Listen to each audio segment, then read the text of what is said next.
নমস্কার বন্ধুরা, বিনা তেলে বানিয়ে নাও খুব সহজে একদম ঝটপট অসংখ্য ছিদ্রযুক্ত নরম তুলতুলে নাস্তা বা টিফিন রেসিপি। এটা একদম ঝটপট বানানো হয়ে যাবে, তৈরি করা ভীষণ সহজ, আর বাড়িতে থাকা অল্প কয়েকটি উপকরণই হয়ে যাবে। তো কিভাবে এই নরম তুলতুলে দুর্দান্ত স্বাদের নাস্তা বা টিফিন রেসিপিটা বানাতে হবে, তার জন্য ভিডিওটা একদম শেষ পর্যন্ত দেখতে থাকো। রেসিপিটার জন্য এখানে আমি 1 কাপ নিয়েছি সুজি বড় দানা হোক বা ছোটো দানা, অবশ্যই মিক্সার জারের মধ্যে গুঁড়ো করে নিতে হবে। মিক্সার জারের মধ্যে 1 কাপ সুজি নিয়ে বড় চামচের 1 চামচ চিনি দিয়ে দিলাম। এবার সুজির সাথে চিনিটাকে আমি খুব ভালো করে একসাথে গুঁড়ো করে নেব। খুব ভালো করে দেখো সুজির সাথে চিনিটাকে গুঁড়ো করে নেওয়া হয়ে গেছে। আমি তোমাদেরকে দেখিয়ে দিচ্ছি, দেখো সুজি আর চিনি কিন্তু একদম পাউডারের মতো হয়ে গিয়েছে। এবার নিচ্ছি মেজারিং কাপের হাফ কাপ ময়দা। যতটা সুজি নেবে তার অর্ধেক নিতে হবে ময়দা। 1 কাপ সুজি নিয়েছিলাম। এবার আমি নিচ্ছি ছোটো চামচের 1 চামচ পরিমাণ ইস্ট। বাড়িতে ইস্ট না থাকলে 3 থেকে 4 চামচ নিয়ে নেবে টক দই, স্বাদ মতো লবণ, আর 2 চামচ দিয়ে দিচ্ছি এখানে আমি গুঁড়ো দুধ।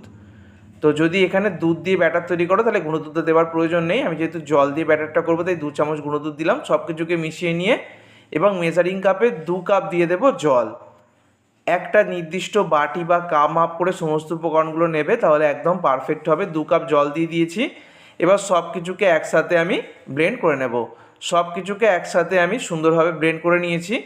এবার এই ব্লেন্ড করে নেওয়া মিশ্রণটাকে আমি একটা বোলের মধ্যে ঢেলে নেব।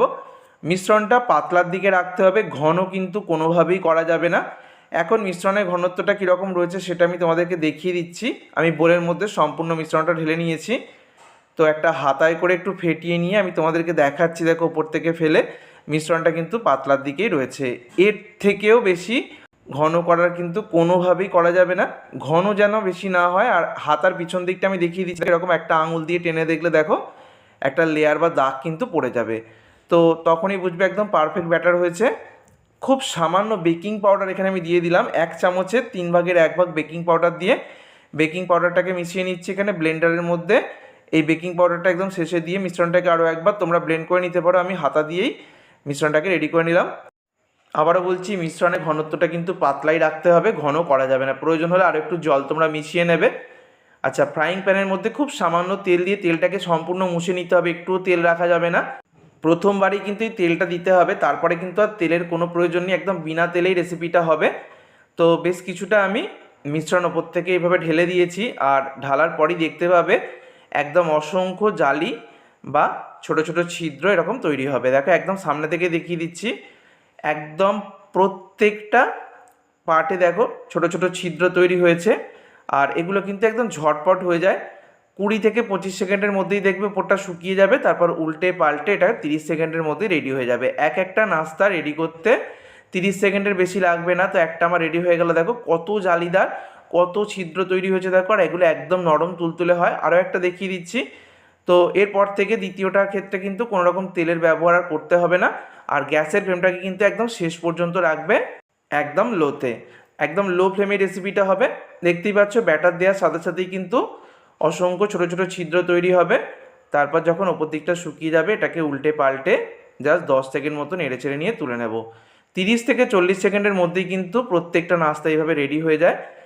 আরও একটা রেডি করে নিলাম, দেখো অসংখ্য ছোটো ছোটো ছিদ্র এইভাবে তৈরি হয়েছে। তো এইভাবে আমি বেশ কয়েকটা তৈরি করে নিয়েছি। দেখো কত সহজে বাড়িতে থাকা সুজি আর ময়দা দিয়ে এত সুন্দর ঝটপট নরম তুলতুলে নাস্তা বানানো যায়, যেটা দারুণ লাগবে খেতে। ব্রেকফাস্টে হোক বা টিফিনে হোক এই রেসিপিটা কিন্তু অবশ্যই ট্রাই করতে পারো। একদম নরম তুলতুলে হয়, যাদের দাঁতের সমস্যা রয়েছে বা বয়স্ক ব্যক্তি তাদেরও কিন্তু খেতে খুব ভালো লাগবে। আমি একটা সামনে থেকে দেখিয়ে দিচ্ছি, দেখো কত সুন্দর ছোটো ছোটো ছিদ্র হয়েছে আর একদম নরম তুলতুলে হয়। প্রত্যেকটা নাস্তা একদম নরম তুলতুলে। আর দেখো প্রত্যেকটা পিঠও কিন্তু একদম পারফেক্ট কালার এসছে, কোনো রকম পুড়েও যায়নি বা বেশি গোল্ডেন ব্রাউন বা ব্রাউন কালার আসেনি। আর দেখো একদম নরম তুলতুলে হচ্ছে, দেখেই বুঝতে পারছো। দেখো একদম মুঠো করে ফেলা যাচ্ছে।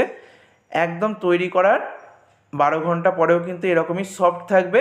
তাহলে বন্ধুরা বাড়িতে থাকা সুজি দিয়েই এই নরম তুলতুলে পিঠা বা নাস্তাটা তৈরি করতে পারো। এই রেসিপিটা বাচ্চারাও ভীষণ পছন্দ করবে। আর রেসিপিটা কিন্তু তোমরা পছন্দ মতো যে কোনো তরকারি দিয়েও খেতে পারবে, আবার এরকম শুধু মধু ওপর থেকে ছড়িয়েও কিন্তু খাওয়া যাবে। ভিডিওটাকে বন্ধুদের মধ্যে অনেক অনেক শেয়ার করো। ধন্যবাদ।